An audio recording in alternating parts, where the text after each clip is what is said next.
l'idée, c'est vraiment de réfléchir et d'agir sur toutes les thématiques voilà, qui nous préparent à demain. Donc, on a un groupe jardin, on est une dizaine de familles à partager en fait, des cultures sur le jardin, culture, récolte et tout le travail inhérent à la terre. On se réapproprie un petit peu des savoir-faire aussi ensemble.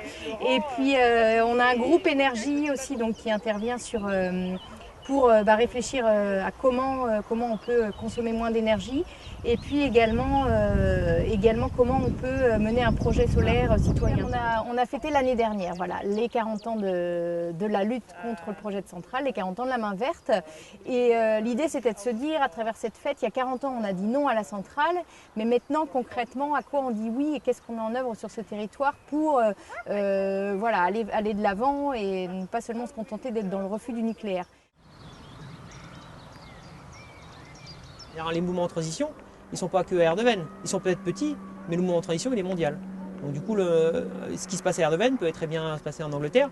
Et le jour où on sera tous ensemble, ça fera beaucoup. Les personnes qui étaient militantes à l'époque, ils savaient quel impact ça avait sur le sol et tout ça. Et je pense qu'ils avaient dit, il faut tout de suite passer au solaire thermique. Ils ont réussi l'étape 1, entre guillemets. L'étape 2, c'était de relancer dans l'autre sens. Et je pense que ce n'était pas forcément la bonne époque. Je pense que c'était difficile à l'époque. C'est encore difficile aujourd'hui. En fait, eux, ils étaient prêts. Mais les citoyens n'étaient pas prêts à ça, en fait. Ils étaient encore dans la magie du nucléaire.